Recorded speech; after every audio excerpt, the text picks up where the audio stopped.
네, 4교시 쪽이고요. 첫 번째 문제도 예상 문제, 강의 때 설명드렸던 것처럼 콘크리트 통열, 그죠? 그래서 첫째, 통열 현상 중 통열에 미치는 영향인자. 네, 요게 문제 하나. 그 다음에 또 통열 현상의 발생 원인과 대책.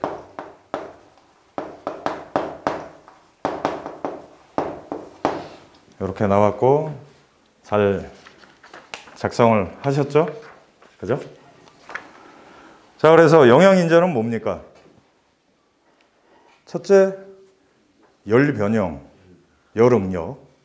근데 그거에 의해서 어떻게 되는 거예요? 내부 수증기 압이 공국에 있던 상승을 해서 부피가 팽창을 하는 거죠. 근데 어떤 콘크리트에서만 발생을 하는 거예요? 고강도 콘크리트. 왜요? 느끼라고. 그렇죠. 조직이 치밀하기 때문에. 그래서 고강도 구체적인 수치는 50에서 60 MPa 정도.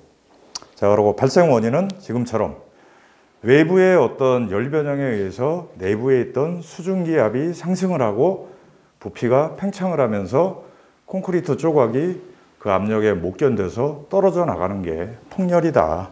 해서 공부하신 기술사님들은 대부분 알고 계시는 내용이라 믿고, 그 다음에 대책은 뭐가 있습니까? 방금처럼 그 콘크리트가 깨지지 않도록, 그죠? 내화 도료, 내화 몰탈 발라주는 거고.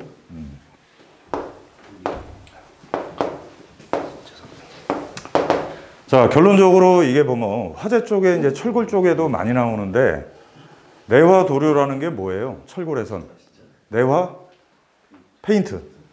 그러면 내화 페인트의 원리가 뭡니까? 화재가 생기면 두께를 갖고 있지 않던 페인트가 발포성으로 변하면서 부피가 팽창돼서 단열재 역할을 하는 거예요. 자, 그래서 그런 외부 열을 단열로 차단해 주는 거고, 그 다음에 이제 두 번째는 콘크리트 조각이 나가지 않도록 외부 쪽에 강성을 보강해 주는 표층부에 뭐 메탈라스를 설치를 한다. 그 다음에 또 아예 강간으로 입히는 거죠. 그게 보면 뭐예요? 강간 안에다가 콘크리트를 치는 게 뭐예요? CFT잖아요. 콘크리트 충전용 강강. 자, 그 다음엔 콘크리트 자체에 인성을 확보해 주는 뭐가 있어요? 섬유 보강제든 뭐 이런 거를 집어넣는다 해서 항상 원인 대책할 때 보면 한쪽으로 편협되지 않도록 넓게 써주셔야 된다. 그게 고득점을 받는 방법이다. 자, 그리고 이제 두 번째 문제가 숙제에 내드렸던 부분입니다. 아까 설명드린 것처럼 건진법에 나와 있는 안전관리비와 산업안전보건법에 나와 있는 산업안전보건관리비를 비교를 하시오 해서 요거는 뭐 내용을 당연히 알고 계셔야 되는 거죠. 그래서 아까 안전관리계획서, 유해위험 방지계획서 그거와 같이 관련되게 요거는 또 돌아가면 출제가 될 수 있으니까 비교표로 해서 작성해 놓고 대응하시면 될 것 같고, 또 그 다음에 다음 시험에는 분명히 이 문제는 안 나온다고 보시는 게 맞을 것 같다. 자, 그리고 세 번째 문제, 요것도 제가 예상 문제 강의 때 주요 내용으로 설명드렸던 거고요. 자, 초고층 공사는 무조건 뭘로 간다? 코어 선행 공법으로 간다. 그렇게 해서 자, 여기에 코어 선행 공법의 장점, 그 다음에 두 번째 문제는 공정별 점검사항 이렇게 나왔기 때문에 문제에 맞게 답안을 작성을 하셔야 된다. 자, 그러면 코어 선행 공법의 장점은 뭡니까? 왜 초고층은 코어 선행 공법으로 가는 거예요? 공기 단축. 그렇죠, 맞아요. 첫째, 공정 단축. 왜? 어떤 저기 계단실에 이제 코어가 선행하고 이래가지고 후속주의 좀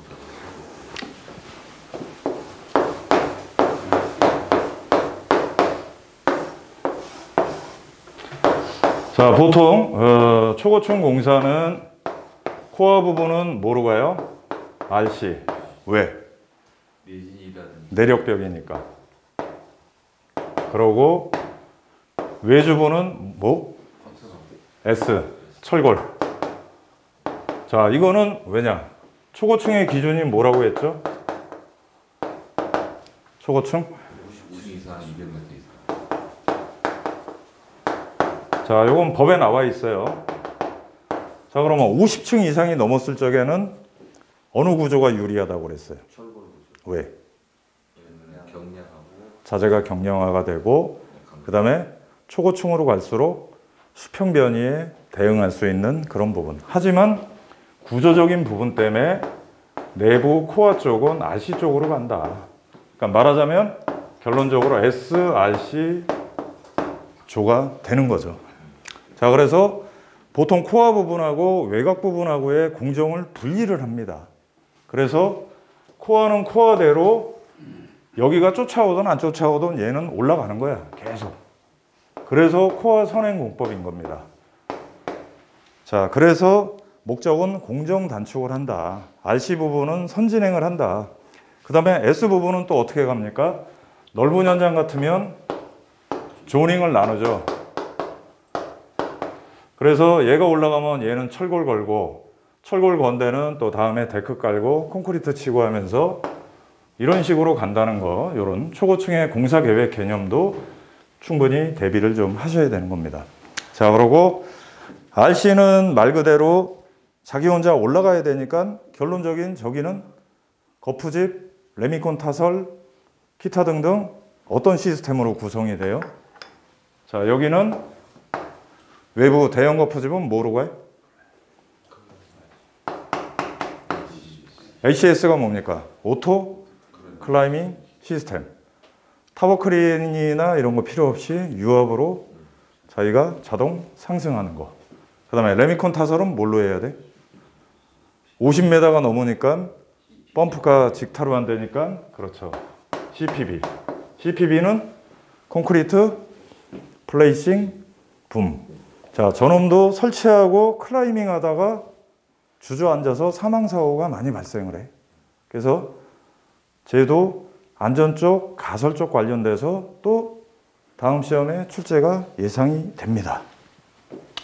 자, 그래서 그런 개념으로 가기 때문에 여기에 두 번째 문제는, 자, 거푸집 설치, 타령, 클라이밍이라고 세분화를 시켰어요. 근데 거푸집 설치라는 거는 모든 저런 고층 부분이든 아파트든 보면 처음에 거푸집을 가져와서 한 개층 설치하는 걸 뭐라고 해? 세팅한다고 그러잖아요. 자, 그렇게 해서 알판에 폼들을 설치하고 한 개층 타설해서 올라가서 밑에 작업 발판 그 케이지 설치하고 그게 세팅이에요. 그럼 얘가 얘기하는 거푸집 설치는 이거는 아니다. 한 개층을 타설하기 위해서 거푸집 설치하고 뜯어내고 또 한 개층 올라갈 때 그 프로세스 어떤 순서에 따른 점검 사항이 뭐냐, 실질적인 현장 내용들을 적으라는 얘기예요. 그죠? 자, 그래서 제일 중요한 게 뭐예요? 첫째, 거푸집을 다 설치했는데 현장에서 우리 조기술사님 뭐부터 확인해야 돼? 이거는 해체할 때고 얘는 설치부터 나오잖아. 여기 교재에도 적어줬잖아요. 볼트 체결이 누락이 됐는지 위치마다 다 됐는지 확인을 해야 되고, 자, 그 다음에 코어 선행 공법이 나왔기 때문에 핵심은 뭐예요? 아까도 설명드린 것처럼 내부는 RC고 외부는 철골조야. 그럼 한번 상상을 해봐. RC 구조하고 철골 구조하고 연결해주기 위한 뭔가의 연결 철물들을, 그죠? RC 타설할 때 메리뷰라고 타설을 해야 되잖아요. 그래서 철근을 연결해주기 위해서는 뭐를 묻어놔요? 커플러. 그 다음에 철골 빔을 연결하기 위해선 엠베디드 플레이트를 통해서 철판을 매입. 자, 그러면 그게 핵심이다. 그 위치가 정확하게 정위치에 들어갔는지, 그 다음에 이제 형틀 쪽은 거기를 재래식으로 제작을 해서 계속 매 층마다 설치하면 안 될 거 아닙니까? 그럼 제작할 때 그 부분들을 반영해서 뭐 따고 가든가, 예, 그래서 그런 내용들을 확인을 해서 설치를 해야 되고, 자, 그 다음에 타령할 적에는 자, 저런 어떤 양중물의 헤비한 구조물이다 보니 뭐가 중요합니까? 아까 동절기처럼 초기동해 방지처럼 자, 타령을 할 수 있는 강도가 확보가 됐느냐. 그래서 자, 일반 깽폼은 몇 메가파스칼이면 타령이 가능하다고 했어요. 그렇죠. 그래서 이 5메가파스칼이 상당히 중요해요. 근데 ACS는 깽폼보다 부재가 상당히 헤비하고 맨 밑에 현장용으로 하면 시다볼트에 의존해서 유압으로 얘를 그 헤비한 걸 올려야 돼. 그래서 몇 메가야 얘는? 10메가. 그렇죠. 그 수치까지를 적어 주셔야 된다. 그래서 실질적인 타령이라기보다는 타령을 해서 자, 여기에 이렇게 이제 볼트로 매립이 돼 있잖아요. 그러면 최상단에 자, 여기 걸 타령해서 올려서 얘한테 의존해 가지고 외부 거푸집을 설치할 때 얘가 뽑히지 않게 강도를 확보해야 되는 게 AC에서는 10메가 파스칼이다. 그래서 쟤를 확인을 해야 된다. 그럼 어떻게 확인합니까? 슈미터 엠마로 와서 현장에서 때려봅니까? 어떻게 해요? 뭘로 확인해야 돼? 자, 그게 뭐라고 했어? 아까 동절기에도 나와야 되는 거야. 현장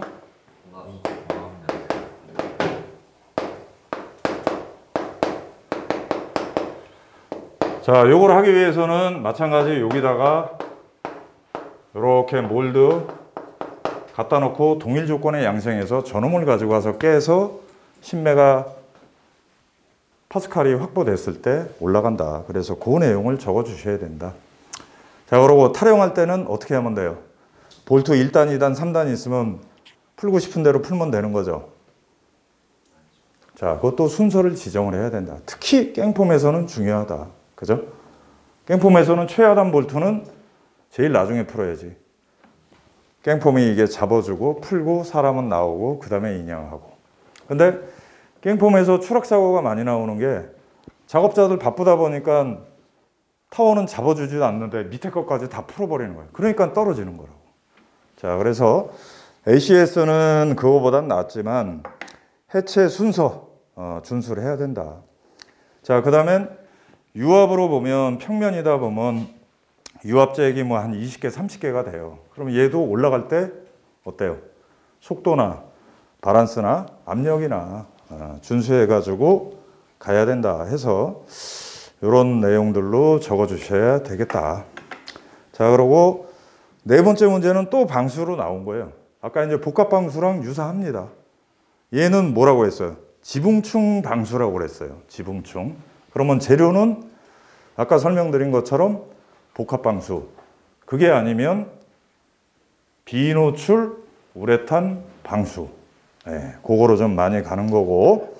근데 여기는 보면 지붕층이라고 한정을 했고 시공 계획 시 고려 사항에 대해서 설명을 하시오 이렇게 나왔기 때문에 마찬가지 얘도 실제 현장에서 시공을 안 하신 분들은 좀 적기가 어려운 부분이고 현장에서 시공하신 분들은 또 무난하게 적을 수 있는 거다. 그래서 방금 설명드린 것처럼 방수 재질은 복합방수, 그 다음에 비노출, 도막방수라는 거를 머릿속에 넣고 접근을 하셔야 된다. 아스팔트 시트 같은 건 요새 거의 또 안 쓴다. 자, 그래서 시공 계획시니까 아까 제가 설명드린 것처럼 자, 계획 단계, 그죠? 구조물 타설 단계부터 방수, 최종적인 마감 단계까지 순차적으로 써주셔야 된다. 자, 그래서 골조, 묵은 타설할 때 구배를 잡자. 자, 그리고 지붕층이다 보니 또 어떤 문제점이 생겨요? 구배를 잡는다고 자, 도면에는 이렇게 해서 난간 높이 1200 나와 있어. 이렇게 돼 있지. 그죠? 근데 여기가 드레인이야. 구배 잡는다고 스러브는 줄이지 못하니까 이렇게 올렸어. 그러다 보면 또 뭔 문제가 생겨요? 난간 높이가 또 안 나와. 그러면 얘도 키워줘야 된다고. 자, 일단 그런 내용들. 자, 그 다음엔 지붕층 보면 단열 공법이 두 가지가 나눠지죠. 내단열, 외단열. 자, 그러면 외단열은 어떻게 돼요? 여기다가 방수를 하고 여기다가 단열재를 깔고 여기다가 다시 이렇게 묵은을 칩니다. 자, 그러면 외단열 공법일 때 이 드레인 주변에는 어떤 문제점이 생길까? 자, 물이 여기서만 이렇게 빠지지 않는다. 요 사이로도 침투돼서 단열재 사이, 모체 사이의 고인물도 드레인이 되도록 여기 보면 이제 플로어 드레인은 현장용어로 얘기하면 삼중유가라고 해요. 네. 밑에도 하나 있고 위에도 또 하나 있어서 물들이 이렇게 빠지게. 그래서 그런 것들을 적용을 해줘야 된다. 자, 그리고 도막방수일 경우는 어떤 문제가 생깁니까? 바를 때 모체, 들뜸, 공기가 안에 갇혀 있는 것 때문에 탈기반이라고 있어요. 그 공기들이 빠지게. 자, 그런 것들을 해줘야 된다. 자, 그리고 묵은은 어떻게 해야 됩니까? 균열방지 때문에 커팅을 하죠. 그리고 커팅한다면 어떻게 해야 돼? 그렇죠. 그 사이도 시간이 지나면 균열이 발생하고 침투되기 때문에 커팅하고 실란트 시공을 해주자 해서 그런 현장의 내용들을 설치를 좀 작성을 해주셔야 됩니다. 자, 그리고 다섯 번째 문제는 제가 설명드린 것처럼 타워 크레인 관련 문제도 돌면서 계속 출제가 됩니다. 해서 출제가 됐던 부분인 거고, 자, 여기도 보면 문제는 세 가지예요. 자, 첫째, 설치할 때, 그 다음에 설치해 놓고 운전이라는 거는 뭐 우리가 직접 운전은 안 하잖아요. 사용, 운영할 때 어떤 내용들, 그 다음에 세 번째는 해체할 때. 자, 이렇게 해서 실제 여러분들이 현장에서 현장 소장님으로서 관리해야 되는 내용과 안전 쪽에 또 관련된 내용들을 같이 섞어서 터치를 좀 해주셔야 되는 부분들입니다. 자, 그래서 설치할 때 가장 중요한 점은 뭐가 있어요? 설치할 때 가장 중요한 거. 공정들과 간섭이 있는지 확인하는 거. 해체를 고려한 지선점. 바로 그거예요. 왜요? 건물 올라가서 해체할 때 힘들죠.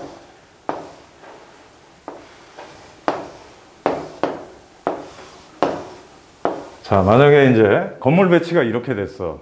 그래서 타워 크레인을 T타워예요. 이렇게 배치하고 마스터 방향 집을 이렇게 놨어. 뭔 문제가 생길까? 해체할 때 이제 내려올 수도 있죠. 그러면 어떻게 배치를 해야 돼? 반대로 걸려야 그렇죠. 자, 뭔 얘기냐면, 자, 타워 크레인에 올라가는 방식은 두 가지예요. 텔리 스코핑, 그 다음에 아까 CPB처럼 클라이밍. 자, 텔리스코핑이라고 하면, 자, 기초를 이렇게 묻어놓고 우리가 만원경 있잖아요. 해적들 하는 것처럼 이렇게 뽑듯이 쭉쭉쭉 올라가는 거고, 클라이밍이라는 거는 자, 외벽이든 중간층에 어떤 지지하는 것처럼 해서 얘 마스터하고 기초 자체가 이렇게 있다가 얘가 늘어나는 게 아니라 올라가는 거예요. 등산하듯이. 자, 그러면 자, 지금 이런 경우 텔리스코핑의 경우 어떻게 갑니까? 타워 크레인도 이걸 좀 여러분들이 이해를 하셔야 돼. 여기 인상용 케이지가 있고, 자, 요 사이로 얘가 이렇게 해서 마스터를 집어넣어서 꽂아서 얘가 올라가는 거예요. 그죠? 해체할 때도 반대야. 얘하고 얘가 잡아주고 여기서 마스터를 빼가지고 이렇게 내려오다가 어느 시점 정도 높이가 돼서 외부에서 이동식 크레인이 얘를 그냥 한 번에 들어가지고 이렇게 해체를 한다. 자, 근데 마스터가 빠지는 방향이 이거야. 그리고 얘는 20층이야. 그럼 이 앞에 건물이 걸려서 여기밖에 못 내려오는 거예요. 해체가 안 된다는 얘기야. 자, 그래서 설치할 때는 지금처럼 해체를 고려한 마스터 방향을 결정을 해야 된다. 뭐 기본적으로 뭐 타워 크레인 운영 뭐 반경은 뭐 서브 사이드로 가셔야 되고, 자, 그다음에 자, 타워 크레인은 자립 높이가 있죠. 그죠? 그 자립 높이, 프리스탠딩 높이를 넘으면 어떻게 해야 돼? 건물하고 지지를 해줘야죠. 그럼 브레싱 방식은 두 가지가 있어요. 빔 브레싱하고 와이어 브레싱. 자, 근데 와이어 브레싱은 요새 씁니까? 안 씁니까? 왜요?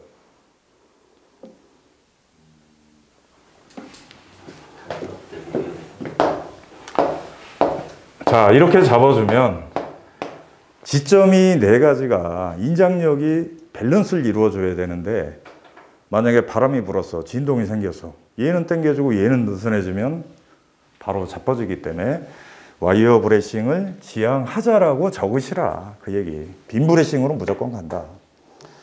자, 그 다음에 저렇게 해서 이제 설치해 놓고 운전할 때는 뭐가 중요합니까? 풍속에 대한 기준. 그죠? 자, 몇 메타 퍼 세크가 넘으면 타워 크레인 운행 금지예요? 아닙니다. 15m. 올라갔어요. 그래서 요것도 이런 수치들도 기억을 하시라. 자, 그 다음에 대형 현장이야. 타워가 한 대가 아니고 두 대야. 그럼 또 여러분들 뭘 고려를 해야 돼? 자, 타워 크레인 간의 충돌 방지 하도록 크레인에다가 센서를 달아야죠. 그래서 얘가 이렇게 돌고 있는데 얘가 오면 삑 해서 못 움직이게. 그죠? 자, 그리고 지금처럼 이렇게 하는데 운전석에서 보면 사각지대가 있어. 그런 데는 어떻게 해야 돼요? 우리 차에 달려있는 것처럼 CCTV를 설치를 한다. 자, 그리고 또 뭐가 있습니까? 일상점검, 정기점검. 그래서 설치하고 몇 개월마다 또 타워 크레인 점검 받아야 돼? 6개월. 그렇죠. 그렇네요. 자, 그 다음에 이제 해체할 때는 어떻게 해야 됩니까? 중요한 것들. 일단 설치했던 팀이 다시 해체를 해야 되죠. 자, 그러니까 얘도 보면 전문 인력이 해체를 해야 되는 거죠. 그리고 요새 보면 건진법도 보면 설치 시, 해치 시도 뭘 하게 돼 있어? 인상할 때도 타워 크레인에 대한 정기 점검 보고서를 제출하게 돼 있어. 그리고 그때 보면 자격 있는 사람들에 대한 이력 다 집어넣게 돼 있고. 자, 그리고 해체하는 동안은 저 주변에 다른 사람들이 들어가지 않게 출입 통제를 해야 된다는 거고. 자, 그 다음에 부득이하게 지금처럼 도심지 시공을 한다 그러면 방금 여기 설명드린 것처럼 해체 크레인이 어디를 타게 돼 있어요? 주차장 상부를 탈 수밖에 없어요. 그리고 서브로 잡아주는 게 50톤. 기본적으로 이런 상태에서 접근이 여기가 가능한지 여기가 가능한지 따로 틀린데, 기본적인 메인 해체 크레인은 얼마예요? 100톤, 200톤, 300톤. 그럼 여러분들 뭘 검토를 해야 돼? 아까 얘기했잖아요. 접지압. 그래서 일반적인 그 정도면 지하판을 넓게 해가지고는 안 돼. 그러면 그 해체 위치를 잡아서 거기에 잭 서포트를 털었어도 다시 또 설치를 해야 되는 그런 내용들을 검토를 하시라. 그래서 상부 구조물, 해체 크레인에 대한 하중과 검토, 구조물 보강. 자, 요런 내용들까지 다 해주시면 거의 뭐 만점에 가깝게 점수를 받으실 수 있을 것 같아요. 자, 그리고 6번째 문제도 물론 예상 문제 제가 출제 예상으로 준비를 하시라 하고 숙제도 내드렸던 부분이에요. 그래서 자, 건축물 균열의 원인, 이게 첫 번째 문제. 두 번째 문제는 방지 대책. 그리고 원인과 방치 대책은 아까도 제가 설명드린 것처럼 같이 매칭을 해서 글과 그림으로 서술을 해주셔야 됩니다. 자, 그래서 원인은 어떻게 서술하시면 돼요? 기본적인 우리 교재들에 나와 있는 것처럼 재료, 시공, 사용 환경에 따른 구조 외력에 따른 균열로 원인으로 분류를 해주시면 되는 거고, 대책은 거기에 맞게 쫓아가시면서 시공적인 측면은 또 어떻게 가시면 돼? 배합할 때, 타설할 때, 뭐 거푸집에서 양생할 때, 그리고 가장 지금처럼 시공상의 RC 구조물에서 균열을 잡을 수 있는 가장 중요한 부분은 뭡니까? 철근이죠. 철근. 철근 간격 준수하고 이음, 뭐 그다음에 보강근. 네. 그래서 그런 내용들로 작성하시면 뭐 무난했던 문제입니다. 네, 그래서 여기까지 132의 문제 풀이 뭐 설명을 드렸고요. 네, 5분간 쉬었다가 이제 공부 방법하고 오리엔테이션 좀 짧게 말씀드리고 오늘 강의 종료 드리겠습니다. 네.